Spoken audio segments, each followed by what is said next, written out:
B'chazdei Hashem Yisborach. It is with great excitement that we welcome the great Rabbi Shafier into the podcast. Most of you probably already know that name from Rabbi Shafier's platform, The Shmooze, a website of teaching Torah and Musar ideas at a very large scale, and also based on the new best-selling book, 10 Really Dumb Mistakes That Very Smart Couples Make. And the book promises to be a Torah-based guide to a successful marriage. And, well, the book helped me. It's Torah-based, and it is a masterpiece. So, without further ado, welcome Rabbi Shafier to the podcast. Michal, thank you. Hi, pleasure to be here. Oh, Baruch Hashem. So, I know that most of the Olam, most of the audience does know Rabbi Shafier. But it may, I think, perhaps if the Rav could just maybe give a short introduction as to what the Shmooze is, how it came to be, and perhaps a little bit about the Rav's background and how the book came to be, just to kick it off. Sure. Okay, so I began as a high school Rebbe. I was in Chavetz Chaim Yeshiva for many years, and I was a high school Rebbe in Rochester. And many years ago, the Yeshiva Zatzal, Rabbi Newlyweds, asked me to start a Tveres B'nai Torah, which was an organization for the working guys. These were guys who had been in Yeshiva, and maybe they learned a lot, maybe they learned very little. The common side was they were now in the workforce, and the Yeshiva Zatzal felt there was nothing for them. So the Shmooze really began as sort of a lightning rod. And then we had Kol HaBokers, we had morning programs, night programs, various programs. It was in Queens, Brooklyn, Monsey. And the Shmooze was really the central port of that. And that was really my involvement. And the Shmooze kind of grew into its own entity. And this is really 20 years now. Wow, 20 years in the making. Wow. So, yeah. I know I'm only 39. It's amazing, isn't it? But the Chaz Hashem, it's still around. And that's really where it came to be. Wow. The Shmooze functions as just a website? Is it an app? So the Shmooze, we have the Shmooze.com, the Shmooze app, the Shmooze podcast. The idea is Hashkafa, Musar, basics, what all the thinking questions that a frum Jew should be asking, should be dealing with. Why did Hashem create me? What's life about? Really dealing with Emunah, Bitachon, all of the issues that we should be dealing with. That's what the Shmooze deals with, and it really is in many different formats, many different ways, books, etc. The Shmooze is focused on Divrei Musar and inspiration and Emunah and Bitachon. So with business successful and people learning Torah at a very large scale, so why the left turn to the talk of the book, which for anyone that doesn't know, about Shalom Bayis and keeping harmony in the home? Right. Okay, it's a fair question. So really, as the Shmooze began growing, I became sort of the center point for many of the issues. Guys would come to me with problems, issues. Now, when we began, the questions were innocent enough, and the issues they were dealing with were simple enough. But as the guys started getting married and they started bringing in marriage questions, again, in the first few years, it was also, again, they were innocent questions. How do I deal with my mother-in-law? How do I deal with this problem? And I felt, able to deal with them. I was a few years older. I'd gone through some life already. It wasn't a problem. But as the chevra got older, the questions became more deep and the issues became far more intractable. And I found myself in a very interesting dilemma. A couple would come to me with a problem in the marriage, and I didn't have a clue what the problem was, how to deal with it, how to solve it. At the time, I'd been married maybe 15 years or so, and Baruch Hashem, we're happily married, but, to understand how to sort of analyze someone else's marriage, what's going wrong, and how to repair it, wasn't something I was equipped with. And really, to be honest with you, in the first few years, we lost quite a number of those couples. There were a lot of divorces, and I found myself in a terrible situation where they would come to me as das Torah, they would come to me for my advice, and I didn't have a clue. So I would take couples to marriage counselors, marriage therapists, and to be honest with you, many of the marriage therapists had less of a knowledge than I did. So I began studying, I began learning, I began getting into this. And again, initially, I can't say that everything I said was rocket science, but when you deal with hundreds and hundreds of couples, and after many years, you start studying what works and what doesn't work, and you read the Chazals, and you read the books, and you begin putting together certain ideas. After a while, I felt I got a pretty good handle on why marriages succeed and why they fail, and more importantly, what they really need for a couple to be happily married. Now, along the way, this was sort of an experience for me. I would deal with couples who would come into my office, and oftentimes my jaw would drop. husband here, wife over here, and they'd be saying things that I'd say to myself, there's no way in the world that they can understand the damage that they're bringing to this marriage. There's no way she can understand, no way he can understand. There's no way rational people would wreck their marriage this way. I don't get it. But when you see couple after couple making the same dumb mistakes, I began to realize, I get it. It's clearly not so obvious. So the 10 really dumb mistakes that very smart couples make grew out of my informal marriage counseling, marriage practice. I'm not a marriage therapist. I'm not a marriage counselor.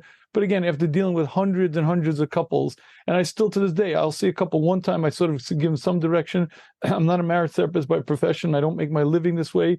But after seeing enough of it, you begin to put the patterns together, you begin to put the ideas together. And what you do is, hopefully you give some direction and advice. And that's really what the book is, direction and advice, how to live a happier marriage than many people do. To jump on that, if the Rav has the Messiah, right, and the Rav obviously has a successful marriage and things are working out, what changed? Why couldn't it just be, be nice to your spouse and stop leaving your socks on the floor and let's, be mechazek, like a regular schmooze? Right. So I guess you'd be right in theory, but the problem is that life has changed dramatically, both since I was a young man and certainly, you look back in 1950s, United States of America, those are happy days. A young man would marry a young woman. They'd buy a house in the suburbs with a white picket fence, 1.5 kids and a dog, and live married happily ever after. Those days are gone. Times are changing. And we no longer live in those times, and marriage has changed dramatically. The amount of time that a young couple will spend together, let me start this way. Every marriage needs an adjustment. There's an adjustment period. Learning to live with another person, learning to learn different, basic tendencies, quirks, different gender differences. So no matter when you got married, there was an adjustment period, and there was strife and there were issues. But in the good old days, number one, there was time. Both parties understood divorce wasn't an option. Once divorce became an option, immediately both parties are heading for the doors. And number two, we're dealing at a time where people are extraordinarily self-centered. And I have to be honest with you, also developmentally, emotionally, no longer as robust, no longer as resilient as they had been. And I have to tell you, marriages now don't last. The speed of the divorce, I believe the land speed record was recently set. A fellow called me up. He said, Rabbi, you have to help me. And my daughters recently got married and they're having a lot of trouble. Please help me. He was a supporter of the shmooze. I said, fine. Anyway, the chassan contacted me that night. He said, listen, we can't meet tonight because we're still finishing Sheva brachas, but can we meet Wednesday night? I said, oh my goodness. Meaning they weren't out of Sheva brachas, and we're already dealing with the kind of stuff that you don't hear 6 years into a marriage. So what am I going to tell you? It seems to be very common now that the problems begin surfacing way earlier, way deeper, and there's very little shoulder to the road. You either get it right away, or unfortunately, it becomes very, very dangerous and very damaging. So once you started to see that the questions are coming in and something needs to be done, more information needs to be acquired and delivered to the couples, and something needs to be fixed, where specifically did where did you turn for that chachma? So I learned, my Rebbe, Rabbi Shafier, Rabbi Leibowitz, was a tremendous pikeach bal Musar, and he taught us the yesodus of Musar.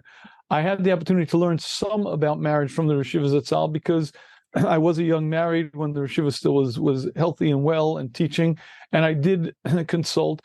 But to be honest with you, it really had to be learned the hard way because unfortunately, Rishiva Zatzal passed away now quite a number of years ago, and I was still a young man. So a lot of the knowledge and a lot of it was gained just simply by being out there, again, reading, dealing, understanding, and really understanding, a lot of it are basics. Once you get it, and I'm sure if you read the book, you'll see, you'll begin to put the patterns together, gender differences. Once you understand that a man is significantly different than a woman, and you understand in what ways, everything starts making sense. You start putting things together. And once you understand what a marriage needs, be'etzim, the relationship needs, and what is required, you begin to sort of you fill in the dots. It becomes sort of clear and obvious. So really a lot of what I did was just sort of, again, learn the chazals, read various marriage books that are out there, the secular marriage. Again, pretty much every popular marriage book that's out there, I believe I've read. And eventually you put together the ideas, eventually you sort of sort things through, and eventually, hopefully, you put together something that makes sense and is able to allow a couple to live happily ever after. And once you feel like you had the answers, the first place that you went was to put a book out?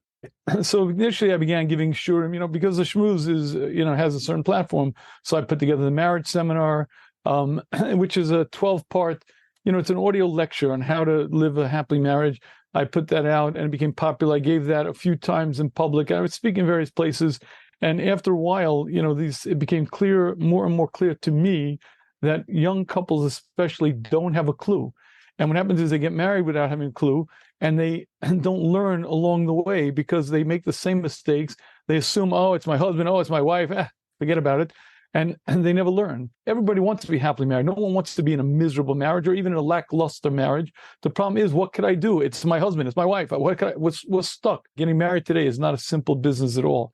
Everyone comes in with so much of a sense of entitlement. Everyone comes in with so much of a sense of it's me, about me. It's what I call WIIFM. Everyone's tuned into that radio station. What's in it for me? And when you come in with great emotional fragility, when you come in with tremendous sense of entitlement, and you come in with the understanding that this is going to be beautiful, my wife is going to serve my every need, my husband's going to solve my every emotional problem, you come in ready for disaster. The book was my attempt to shed some light, bring some understanding, and let people understand what's needed so you can correct it. Now, don't get me wrong, Chol, I want you to understand something. And many, many people call me up. Rabbi Shafier, can you help me? Rabbi Shafier, I have this problem. Rabbi Shafier, I say, the first question I ask is, did you read the book? No. Would you read the book? No. Why not? Come on, I need a solution. The problem is obvious, my wife. The problem is obvious. Get with the program. Let me be very clear. If you're unwilling to work, you will not be successfully married. I don't care how good your midos are. I don't care how good your family is. If you're unable to change, if you're unable to grow, you will fail in marriage, period. But even if you're ready to work, and even if you're really ready and have the emotional fortitude to really change, unless you know what the work is, you're going to fail. Because unless you know what needs to be changed, what needs to be dealt with, how you need to speak, what you need to say, when you need to say it, you're not going to know what you're doing. You don't drive a car without lessons. In California, it takes 6 months and a tremendous amount of preparation to take a course to be a barber. But to get married, you take a test, $20, and you're in. It's very sad that in our society, there isn't a lot more preparation for marriage. And believe me, the parents spend an untold amount of money on the wedding and the prep and the gifts. But how about preparing the chassan and kala for what they're going to be in, the relationship that they're going to be in for the rest of their life, hopefully?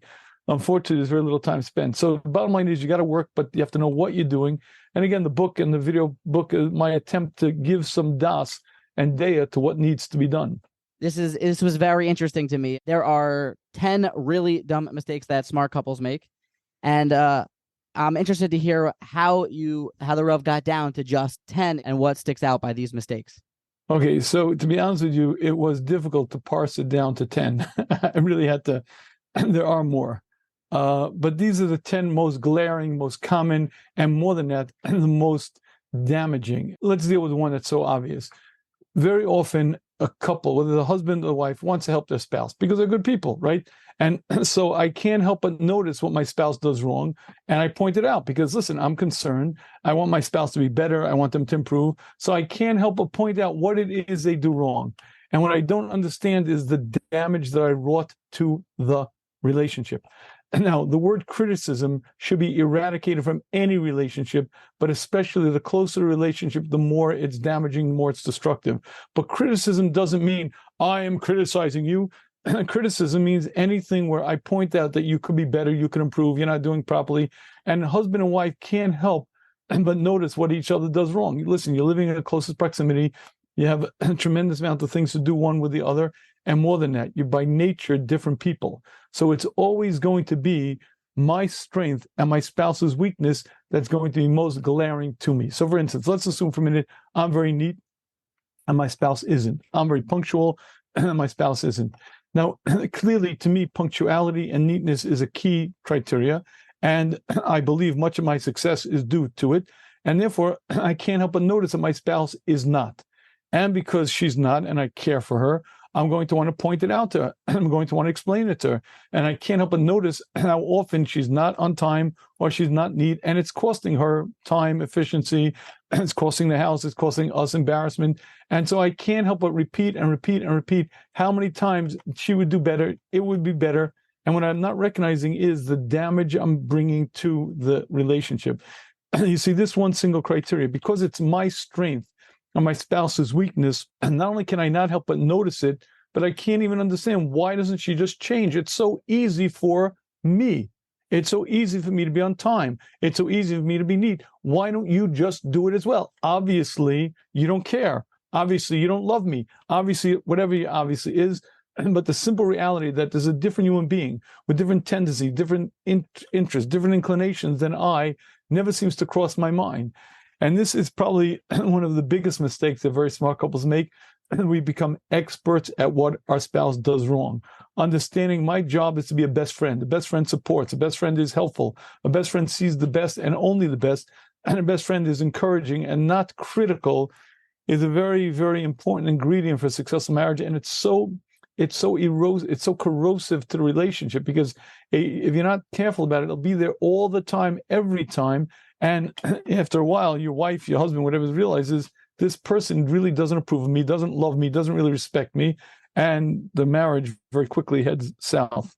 The fourth mistake, forgetting that respect comes first. It caught my attention where it's presented in the book with a Rambam and Yad Chazaka, Hilchas Ishos, Perek Tesvav. This is a safer halacha. This is an insight on the Rambam where you have a diuk, an inference in the Rambam, and you therefore put forth a chiddush, your own approach. I'd like to give the floor to the Rav to give this over in all of its glory. Okay, so I'm going to do it not from the Rambam. I want to tell you a story, and I think the story will illustrate it even better. You have a young couple walking down the street. He's on this side, she's on this side. As they're walking, he trips. As he trips, she says, "Oy, are you okay? Are you all right?" Okay, that's scene one. Let's look at scene two. Same couple walking down the street. As they're walking down, he trips, and she says, "Klutz, what's wrong with you? Can't even walk down the street?" What's the difference between scene one and scene two? What do you say? Maybe 5 years of marriage, 1 year in, or 5 years in. Scene one is when they're chassan and kala. Scene two is when they're married already 3 years. And this is the yesod. You see, it's very easy to be respectful to other people. When I'm outside, I'm on my best behavior. I brush my hair before I would go out. I straighten my tie because I know I'm in the public eye. But when I come home, suddenly I act myself, and maybe even way too much of myself. Now, you can't be formal in a marriage. You have to be comfortable, and you have to be yourself. But you also have to remember that respect comes first. I cannot tell you how many times I hear couples speak to each other. Moshe, that's the craziest idea I've ever heard. Shiva, that's dumb, utterly dumb. Wait, you guys like each other, let alone love each other? And when you speak that way to your spouse, not meaning to be harmful, but it damages the relationship. And so understanding that respect comes first. Now, the Rambam is telling us a yesod in how to act, and a yesod in a marriage, but it's something that you have to focus on and remember and see on a daily basis, and you have to remember it because, again, in the heavy traffic of life, if you're not very cautious and very guarded, it's going to come out. And by the way, I have an important Musar exercise. I believe the biggest, one of the greatest damages of our generation is that device called the phone, and whatever type of phone you have, but especially if it's a smartphone. However, there is one app on the smartphone and probably even on a regular phone that I believe is very useful. It's called a tape recorder. If you record a conversation between yourself and your spouse, and you play back the conversation afterwards and listen very carefully, asking yourself one question: am I as respectful to my spouse as I am to other people? Am I as nice to my spouse as I am to other people? And do I speak with the same regard to my spouse as I do to other strangers? And, there's a Bantkin who likes to tell a joke, it's a wedding joke, so it's done, a couple of fighting. He says, she says, the phone rings. Hello. Oh, hi. How are you? Oh, great. Thank you so much for calling. Hangs the phone. What happened? What happened is we know how to behave very well outside the home. Well, that's great, but you have to remember that it's even more important to behave that way in the home, but it requires focus. You see, I'm not meaning to. And good people with good midos, if you don't carefully check yourself, if you don't guard yourself, you're going to slip down that slippery slope. So a tape recorder is a very good idea, but not to find what your spouse is doing wrong, to find where you're slipping up. How can I be more respectful? How can I be more appreciative? How can I speak in a way that will be better received? So in that sense, I think the tape recorder is a good device. In the introduction to the book, one of the Haskamos is from Rabbi Pear, I believe, the Rosh Yeshiva of YFR, Yeshiva for Rockaway. And he writes there that the Rabbi Yisrael Salanter, the great inaugurator and the founder of the Musar movement, he writes that marriage is the laboratory for one's midos. And when it comes to this idea of the laboratory of marriage, what happened was that before marriage, you never had to live in such close proximity. You were never in such a magnifying glass. My chavrusa, if I didn't respond nicely even to his svara in the Gemara, it was okay. There's a clear difference that the Rav suggests, though, between respect to one's wife and respect to one's husband. Can you elaborate on that? Okay, so this is really a major trapping in marriage. When you tell a woman, I want you to respect your husband, she begins treating her husband with respect as she would respect one of her friends. So I'll give you a classic example. If you're not aware that men and women are different, let me let you in on a secret. Men and women are different, but they're not topically different. They're not slightly different. They're different in every imaginable way, shape, and form. They're different in interests, different inclination, different in what they enjoy, what they're interested in. And one of the key distinctions is how they operate and what they perceive as respectful behavior. So watch. Here's a good example. A woman is baking cookies, and her friend sees how she's doing it, and she realizes if she would change the recipe or do things this way, it would be more efficient. Naturally, because she's a good person and a caring person, she shares with her friend how she could do it even better. Listen, your cookies are great, but if you would do X, Y, and Z, it'd be even better. When she says those words, it's said out of love and concern, and her friend receives it that way. Okay, good. So I say to women, let's say you watch a guy changing a tire, and you go over to him and say, hey, buddy, if you held the wrench this way, it'd be more efficient, you'd work better. What do you think his response is going to be? Oh, thank you so much for pointing that out. I think you're asking for a fist fight. Why is it? Because males do not appreciate unsolicited advice. Hey, listen, I got this. If I needed help, I'd ask for it. But there's someone in my distant family, a woman who, when she comes into the house, I try to leave. Why? Because she's so helpful. Madam, with all due respect, I know how to tie my shoes. I got this. I'm a mature adult. She wants to help. That's very nice. Help all your girlfriends. Help all your late. But do me a favor. It's not well received. And if a woman doesn't learn to recognize that a husband is built differently than she is, and what he considers respectful is very different than what she will consider respectful, and she doesn't learn his ins and outs, guess what? It's going to get very rough. But she's so nice. And she's like, why does he get all upset at me? All I do is point out how much better he can be. And I only do it because I love it. That's very nice and very sweet. But you're rubbing salt in his wounds. You're basically pouring vinegar into his eyes. But I didn't do anything bad. What I do. So unless you understand the basic differences between men and women, you're going to do many things in your marriage thinking you're doing good things, not recognizing the damage you're going to do. And one of the key distinctions in men and women is respect, but it doesn't just stop there. It comes across the entire gamut of the human condition. And you have to really learn to be a student of your spouse. By the way, what are the two most important words in a marriage? The hardest words to say in a marriage is, I was wrong. I wasn't right.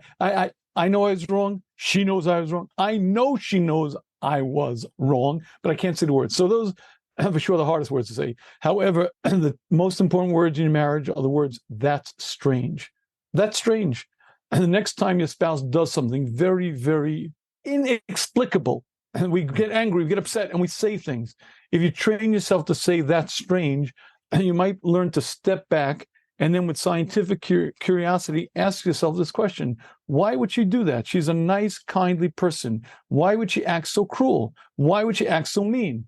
When you step back and say to yourself, that's strange, and what you do is you open yourself up to actually understand the fundamentals of the emotional makeup of your spouse.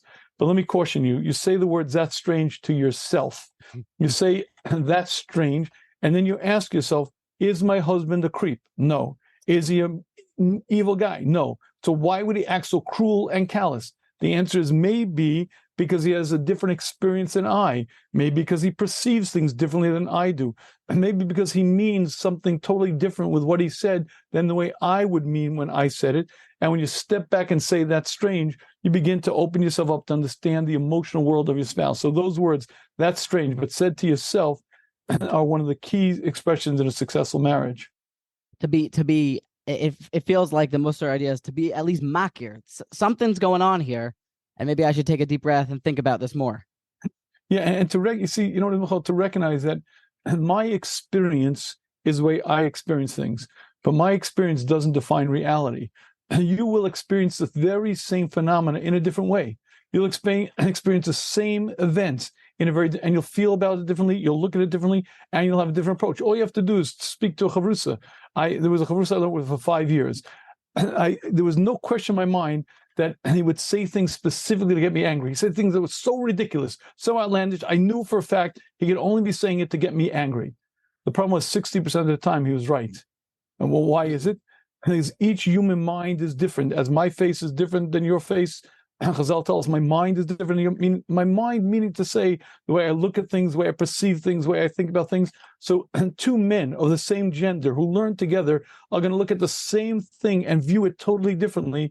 Could you imagine how much more so when it's a man and a woman who are opposite in nature, different in tendencies, inclination, and the essence of who they are, and they both live through the same phenomena, they're going to view it very differently. And unless you're able to step back and say, that's strange, why would my wife, who's normally nice and good, why would she act that way? And why would she carry on that way? Why? So unless I'm able to step back and ask myself that question, I'm going to reach some conclusions that are unfair. She's mean, she's nasty, or she's emotional wreck, or whatever demonic phrase we put in there. But the point is to understand that my experience is the way I experience it, but that doesn't mean that my spouse shares that same experience is one of the keys to a successful marriage. One of the most enjoyable anecdotes in the book, that is one that I bring up facetiously in my marriage quite often, is the story of the couple that is visiting with you, and when the chassan walks out of the room and walks back in, the kala stands up for her husband. It's something that I've tried to enact in my life, but respect. You talk about respect. Yeah, but did that go? How well did that go over? I'd like to know. Not so well, huh? Not so well, huh? So but here's a great secret. Yeah. When you learn to meet her needs, she'll desperately desire to meet your needs. Meaning you have to understand what her needs are, and she has to understand your needs. And that's the learning part. That's the educational piece. And that's the opening your eyes to understand life better part of it. But once you understand that and you learn to meet her needs, she will do everything in her power to meet your needs. Now, again, the problem is without an education, each party doesn't understand what the other one needs. And they provide for the opposite gender with their own, the way I would like it. And guess what? It's not the way she likes it. So no matter how much I provide that, and by the way, one of the favorite anecdotes in the book that I still, we're married 36 years. And I mentioned this in the book, and it's still ongoing. Shabbos morning, typically I get up very early. The house is quiet. I learn it's a machaya. A few hours later in the morning, I'll bring my wife a coffee in bed. She likes to have a coffee in bed. To this day, I make the coffee and prepare the coffee. I reach in the refrigerator for the creamer and I have to stop. Now, I want to give my wife a good cup of coffee. Everyone knows that creamer makes it taste better, at least 4% fat milk. You got to, right? The skim milk doesn't even turn the color, right? The problem is my wife doesn't like it. She likes her coffee with skim milk. And to this day, I have but I want to give her a good cup of coffee. Why can't you just taste it? It tastes so much better. Mm-hmm. But understanding that my experience doesn't define reality is a condition that we all have to learn. It's part of growth. And again, Baruch Hashem, this is 36 years now. Baruch Hashem, we're happily married. But I'm telling you, it's a constant ongoing process. So really, it's 2 points. Even if you have good midos, and even if you're willing to work on it, if you don't understand the needs of your spouse, you can't possibly meet those needs, and you're going to inadvertently cause a lot of damage, a lot of disruption to your marriage. The entire book is, in my mind, when I think about it, it flashes back to the 6th really dumb mistake. That is trying to change your spouse. At first, I did not understand it or perhaps agree with it because, well, let's say that my wife is someone that, she could use the chizuk in this area. Why not a good Mesilas Yesharim Chavrusa about the importance of X, Y, or Z? And Right. here you put forth in the book that do not help your wife, or I'm just giving obviously you can explain it better, but do not try to change them. Don't give them musser schmoozem. Just accept and let it be. Please, please explain this because it is a hard one. Okay, so let's begin with the following. Again, here's invariably what I need to change in my spouse. It's going to be my strength and her weakness. So again, let's go back to the on time or late thing, or the neat and the sloppy. I see how important it is, so I can't help but point it out. So here's the question. I pointed it out to my spouse, and I made it clear, and it's obvious to me. Why doesn't she just change? Why doesn't she just do it? I told my wife once, twice, three, 100 times. I thought, why doesn't she just change? And the reason is because that's her nature. Invariably, what I want to change is the very essence of her temperament, her nature, inclinations. People who have ADD are just, that's how they're wired. And people who are very, anxious, that's how they're wired. They're not going to change. You have to work on it. You find better coping mechanisms, fine, I get it. But at the end of the day, that's the nature of the person. Almost always what we're trying to change in our spouse is their very nature. And guess what? It's not going to change. But it's so easy for me. Exactly. Because that's your temperament. That's your wiring. That's how you're built. And it's easy for you. And that's why, because it's so easy for you, you want to help your spouse change. But she's not that built that way. She's not made that way. And it's near impossible for her to change. And the more you point it out, the more you wreck the damage. See, it never changes the character trait. It never changes the behavior. All it does is wreck the relationship. So I have a simple formula. If you want to be happily married, you either embrace your spouse as they are, or you suffer. Because if you don't embrace her as she is, you're going to try to change. You're going to make every attempt in the world. And all you're going to do is wreck the relationship. She's not going to change, but you're going to wreck the relationship. So what I'm going to tell you, we all do it. It's endemic to the human condition. We need to change our spouse. We need to. But the quicker you grab yourself and the more you realize how ineffective it is, how unfair it is. Because again, it's always going to be my strength and my spouse's weakness. And it's going to be her temperament. And when you realize that it can change, it's not going to change. It's not her job to change. My job is to learn to embrace and accept her as she is. And the more you do that, the happier you are. The more you don't do that, well, you pay the price. It's an initially sort of depressing idea. That's what I found at the beginning. Right. Here it is. I have, or it's, let's the conversation so far has been from the view of the male on the female, but this is equally this whole conversation back way from the female on the male. I mean, it's not empowering. Okay, so Michal, there we go. Would you like to be happily married? I would indeed, yes. Okay, I have a critical Musser exercise. You need some courage, you need some moral fortitude, but this is one of the most critical Musser exercise for growth in any area. Are you ready? And yes. Okay, tomorrow morning, you go over to a mirror in your house when no one's around, and you look in the mirror and you point and you say these words: I am a difficult person to live with. I am a difficult person to live with. I am a difficult person to live with. You say it 3 times. You mean my spouse? No. I. What do you mean? You mean I'm obnoxious? I'm a creep? No. We all have shtick. We all have idiosyncrasies. I'll prove to you a difficult person to live with. Hashem created us imperfect, gave us the mission of growing, changing ourselves, making ourselves perfect. That's our job. If you were perfect, you'd be done your job here, be seisum l'shalom, game over. Let's hope you still got work to do and you still got time to do it. But that's the point. When I recognize that I am a difficult person to live with, I'm not obnoxious, I'm not a creep, but I got stuff, idiosyncrasies, quirks, whatever it may be. And when I recognize that and really look in the mirror and see that, it makes it a whole lot easier to accept my imperfect spouse. I am imperfect. My spouse is imperfect. Together, we are a perfect combination. On a regular basis, I've seen this, and I've said this to my wife countless times. They're a match made in heaven, living in Gehenna. They're 2 peas in a pod, exact opposites. And they're marshalling each other so well, except they keep bucking heads. Watch this. I recently had a couple where he was the biggest Baal Chesed in the world. She was not anywhere near as much, but she was very, very accomplishment-oriented, and she'd work on the kids' homework, and he'd make sure that the kids were nice guys. And I said, you guys are a perfect match if you just learn to accept each other. She couldn't accept him. He couldn't accept.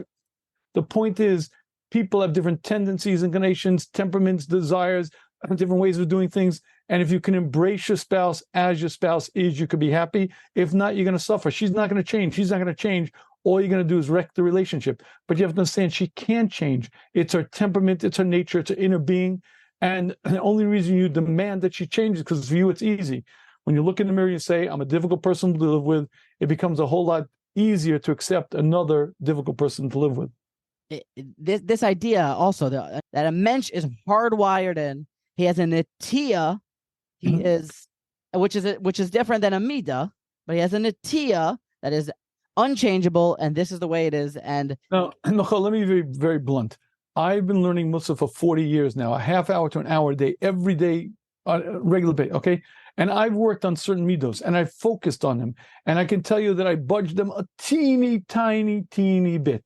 But I'm telling you, after years and years of giving shurim on it and speaking about it and writing about it, I budged them a teeny bit. That's a midah that I have Mussar how to work on, and I can change, I'm supposed to change, and I budged a teeny bit after 40 years. What are the odds that your spouse is going to change her inner nature? She's going to change her temperament, her wiring, the way she is. Well, why don't you just be organized? Why don't you just stop being so emotional? Why don't you just be, because that's who she is. That's who he is. And if you could accept it, you could be happy. If not, well, let's see how that works out for you. So I leave my socks on the floor. So the eitzah is that I shouldn't change that my wife should accept that. Okay, now, so listen to very carefully. If I leave my socks on the floor, my job is to be a mensch, and my job is to pick him up. And my job is to work on what bothers my spouse as much as I can.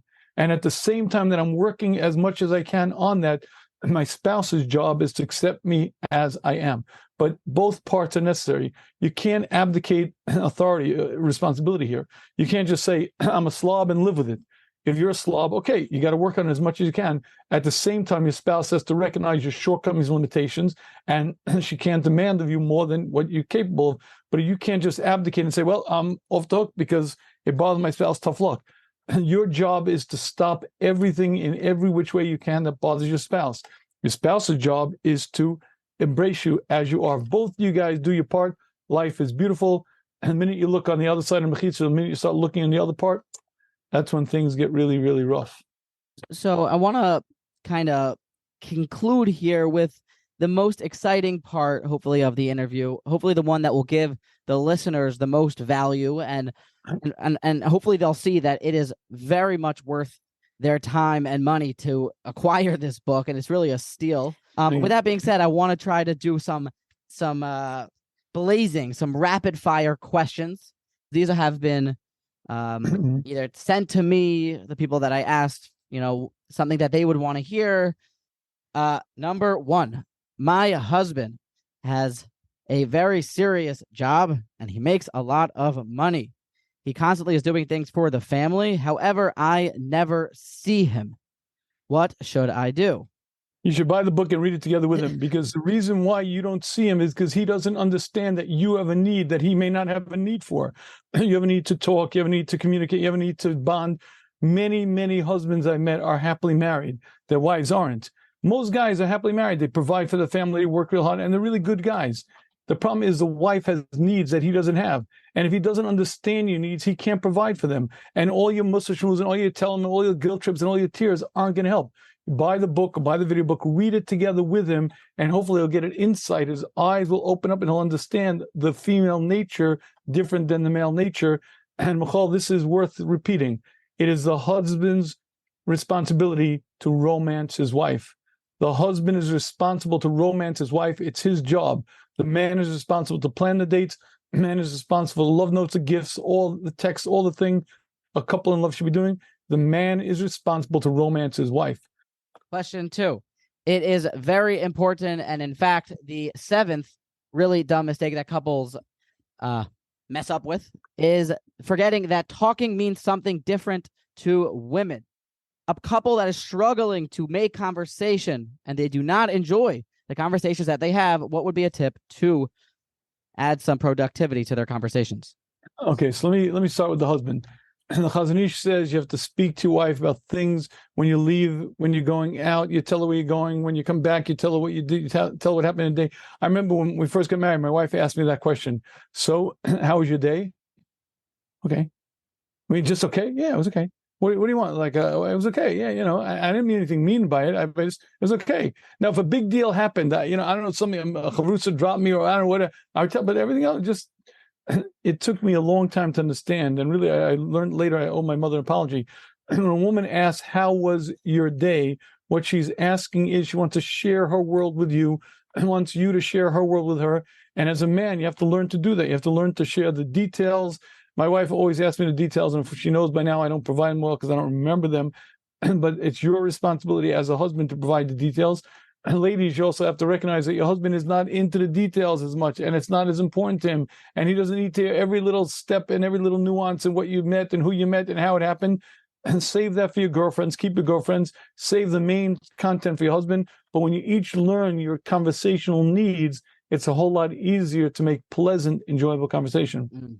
It's the same theme keeps coming up. You got to get out of your own head and see it from someone else's point of view.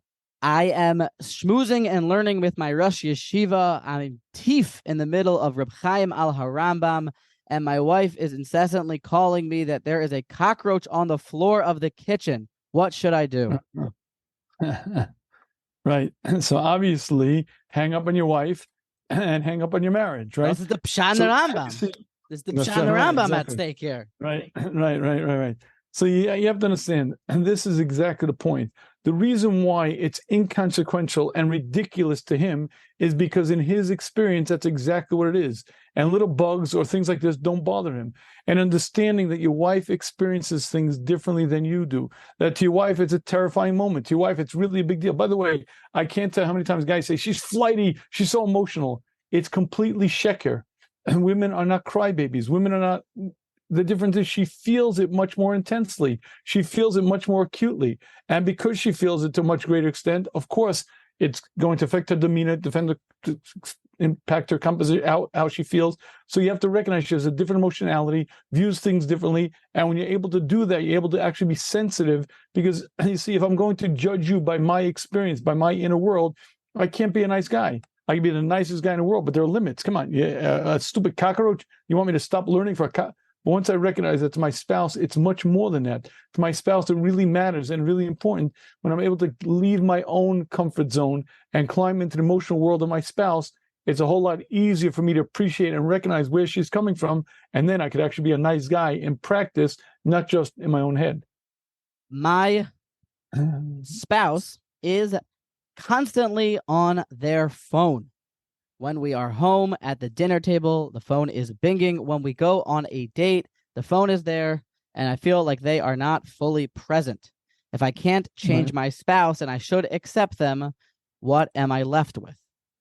Okay, now, changing a spouse and asking them to shut the phone off are two different things. I believe every couple should have downtime from the phone. There is, a lot of people aren't aware of this, but on most phones, there's a thing called the off switch. And most phones, I don't know if you're aware, most phones can actually be shut off.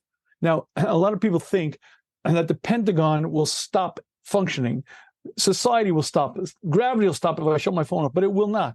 And if the couple should make up a regular time when they both shut the phones off. Now, if you have a babysitter, so fine, you leave one line unblocked, but it's one line. I had a couple once who they were having a lot of shalom bias problems, and I convinced them finally to go on a date, and the rule was no smartphones. So afterwards, I asked the guy, how was the date? He said, I said, what do you mean? She was on the BlackBerry all the time. I said, BlackBerry? I didn't even know you could hook it up. She found a way to hook up a BlackBerry to the existing line so she's able to still text her friends. You have to set gedarim, boundaries to allow for a marriage to flourish. And one of the important boundaries are there should be certain time with no phones. On a date, no phones. Dinner time, no phones. There should be time when you as a couple connected, but that's not changing your spouse. That's creating boundaries for an effective marriage, for a good relationship. And that I encourage wholeheartedly.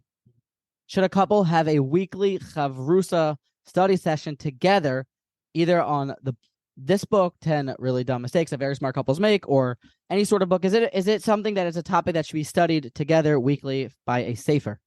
Okay, so to be honest with you, reading the 10 Really Dumb Mistakes as a couple is a great idea if it works for you. And learning a Mussar Sefer as a chavrusa husband and wife is a great idea if it works for you. And any such seder is a great idea if it works. For some couples, it works. For some couples, it doesn't.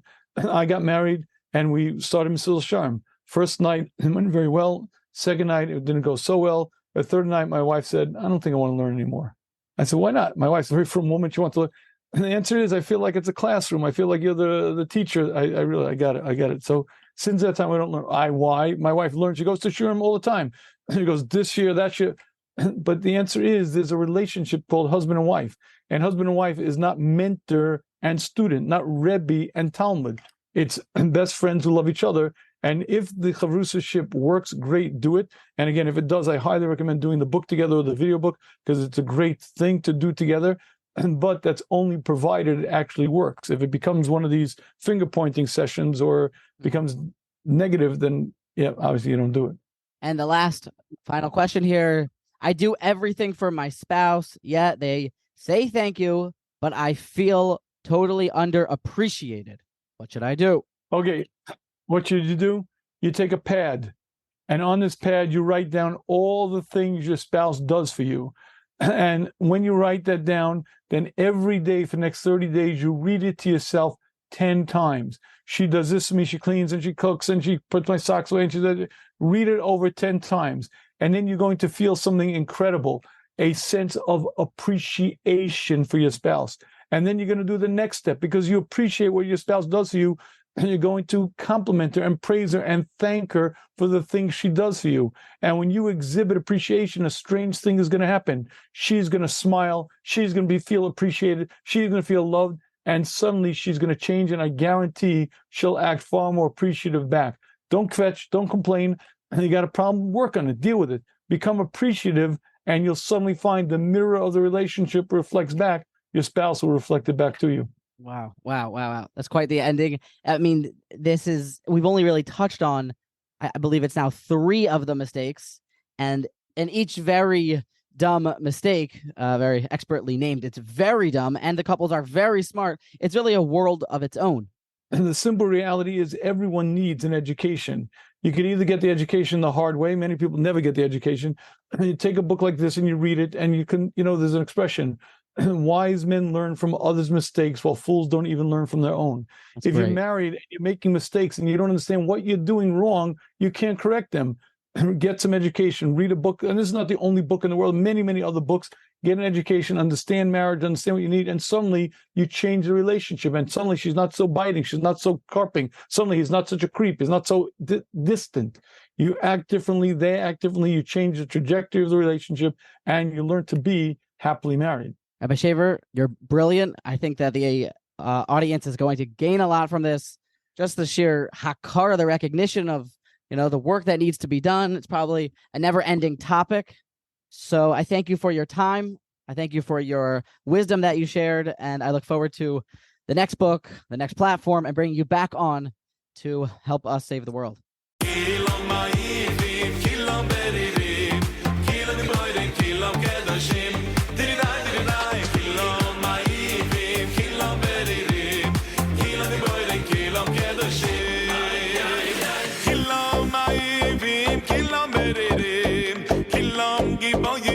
Kilam kedosh